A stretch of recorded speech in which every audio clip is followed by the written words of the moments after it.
हाँ तो नमस्कार दोस्तों, एमएस कोचिंग सेंटर भरना में आप लोगों को स्वागत है। आप लोग से छोटा सा रिक्वेस्ट है, चैनल को सब्सक्राइब करें और दोस्तों के पास शेयर करें।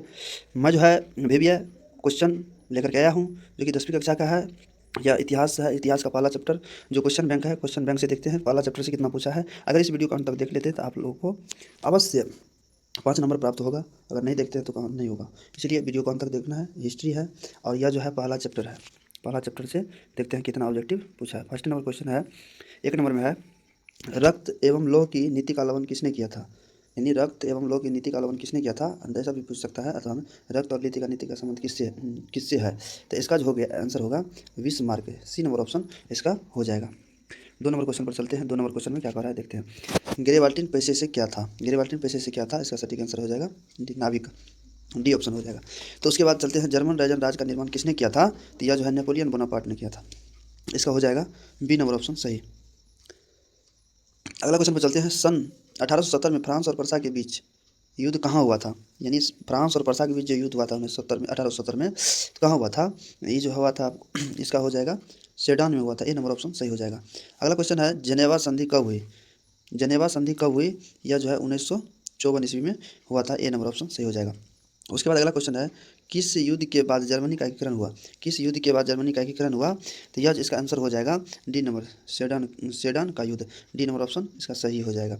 अगला है, यंग युवा यूरोप इटली की स्थापना किसने की थी, तो इसका सही, यंग युवा यूरोप इटली की स्थापना किसने की थी, तो इसका सही आंसर हो जाएगा मेजनी, मेजनी ने। बी नंबर ऑप्शन सही होगा।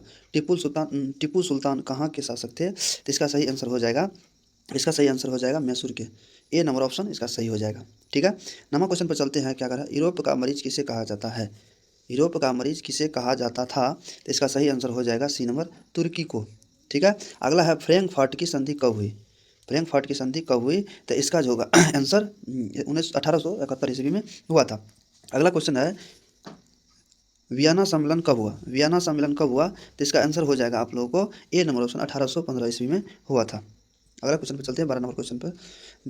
काउंट काबूर को विक्टर एनुमेल ने किस पद पर नियुक्ति किया, यानी काउंट काबूर को विक्टर एनुमेल ने किस पद पर नियुक्ति किया, तो इसका हो जाएगा सी नंबर ऑप्शन प्रधानमंत्री।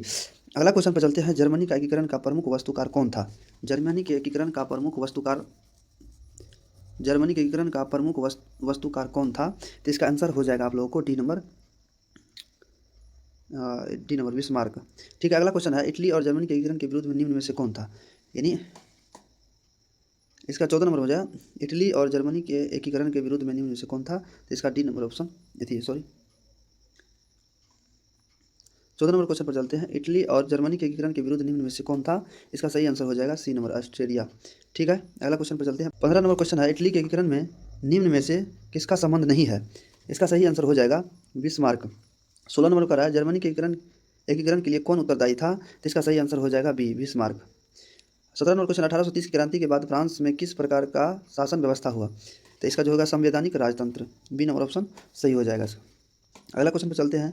अगला क्वेश्चन कह रहा है, इटली के एकीकरण में निम्न में से किसने किसने योगदान किया था, इटली के एकीकरण में निम्न में से किसने योगदान किया था, इसका सही आंसर हो जाएगा इनमें से सभी, टी नंबर ऑप्शन हो जाएगा। अगला क्वेश्चन पर चलते हैं, निम्न में से किसके योगदान से इटली का एकीकरण पूर्ण हुआ, तो इनमें से सभी के। अगला क्वेश्चन पर चलते हैं। अगला क्वेश्चन क्या कह रहा है देखते हैं, जनेवा संधि समझौता कब हुई, जनेवा संधि समझौता कब हुई, तो यह जो हुआ था 1954 ईस्वी में हुआ था। इसका सही आंसर सी हो जाएगा। अगला क्वेश्चन पर चलते हैं। कह रहा है, जिबेलिन संबंधित था, यह जो है जिबेलिन संबंधित था व्यापारियों की। अगला क्वेश्चन पर चलते हैं, हिगले किस देश का दार्शनिक था, हिगले किस देश का दार्शनिक था, इसका सही आंसर हो जाएगा आप लोगों को सी नंबर, जर्मनी का। अगला क्वेश्चन पर चलते हैं, राष्ट्रीय आंदोलन का केंद्र जनेवा विश्वविद्यालय कहाँ स्थित है, राष्ट्रीय आंदोलन का केंद्र जनेवा विश्वविद्यालय कहाँ स्थित है, यह जो है आप लोगों को यह जर्मनी में स्थित है। बी नंबर ऑप्शन सही हो जाएगा। अगला क्वेश्चन पर चलते हैं, मेजनी का संबंध किस संगठन से था, मेजनी का संबंध किस संगठन से था, तो इसका हो जाएगा कार्बोनरी। बी नंबर ऑप्शन सही हो जाएगा। अगला क्वेश्चन पर चलते हैं, किसुत का संबंध किस देश से है, किसुत का संबंध किस देश से है, इसका सही आंसर डी नंबर हो जाएगा हंगरी से। अगला क्वेश्चन पे चलते हैं, फ्रांसीसी क्रांति कब हुई? फ्रांसीसी क्रांति जो है कब हुई थी? तो यह जो है आप लोग को 1800 फ्रांसीसी क्रांति कब हुई? 1789 ईस्वी में हुई थी। ए नंबर ऑप्शन इसका सही हो जाएगा। अगला क्वेश्चन पर चलते हैं, राष्ट्रीय आंदोलन का केंद्र जनेवा विश्वविद्यालय कहाँ स्थित है? राष्ट्रीय आंदोलन का केंद्र जनेवा विश्वविद्यालय कहाँ स्थित है? तो यह जो है आप लोगों को जर्मनी में है। बी नंबर ऑप्शन सही हो जाएगा। अगला क्वेश्चन पर चलते हैं, निम्न में से किस सम्मेलन में जर्मनी का क्षतिपूर्ति राशि को कम कर दिया गया? तो इसका हो जाएगा लॉसेन सम्मेलन। डी नंबर ऑप्शन इसका सही हो जाएगा। अगला क्वेश्चन पे चलते हैं। अगला क्वेश्चन कह रहा है, जो वियना कांग्रेस का मुख्य उद्देश्य क्या था? वियना कांग्रेस का मुख्य उद्देश्य क्या था? तो इसका सही आंसर हो जाएगा आप लोगों को सी नंबर ऑप्शन, राजतंत्रों को पुनर्स्थापित करना। लुई फिलिप किस देश का शासक था? लुई फिलिप किस देश का शासक था? तो फ्रांस का। इटली का एकीकरण कब पूर्ण हुआ? इटली का एकीकरण कब पूर्ण हुआ? तो बी नंबर 1871 ईस्वी में। और उसके बाद प्रथम जनेवा कन्वेंशन कब लागू हुआ? तो यह हुआ बी नंबर ऑप्शन 1964 ईस्वी में। 32 नंबर तक क्वेश्चन किए हैं। 33 नंबर में, यूरोपियन सभ्यता का पालन किसे कहा जाता है? यूरोपियन सभ्यता का पालन किसे कहा जाता है? इसका सही आंसर आप लोग को हो जाएगा ए नंबर, यूनान। अगला क्वेश्चन पर चलते हैं, निम्न में से कौन मित्र राष्ट्रों के गुट में शामिल नहीं था? निम्न में से कौन मित्र राष्ट्रों के गुट में शामिल नहीं था? इसका सही आंसर हो जाएगा बी नंबर, जर्मनी। बोहेमिया निम्न में से किस देश के अधीन था? बोहेमिया निम्न में से किस देश के अधीन था? ऑस्ट्रेलिया। अगला क्वेश्चन है, पोट्सडम की घोषणा के बाद किससे आत्मसमर्पण किया? तो इसका आंसर हो जाएगा बी नंबर ऑप्शन, जापान। अगला क्वेश्चन पे चलते हैं, क्या करा है 37 नंबर में, 1871 में विलियम प्रथम कहाँ का सम्राट बना? 1871 में विलियम प्रथम कहाँ का सम्राट बना?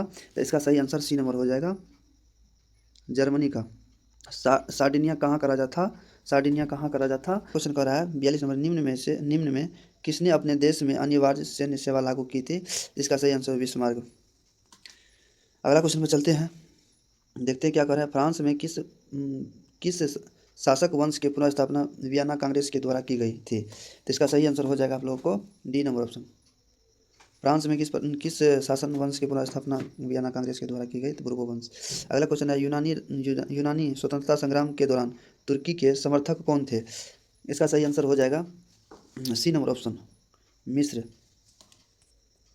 45 नंबर क्वेश्चन पर चलते हैं, ग्रेगोरियन कैलेंडर जूलियन कैलेंडर से कितना दिन आगे चलता है? तो इसका आंसर हो जाएगा 13 दिन।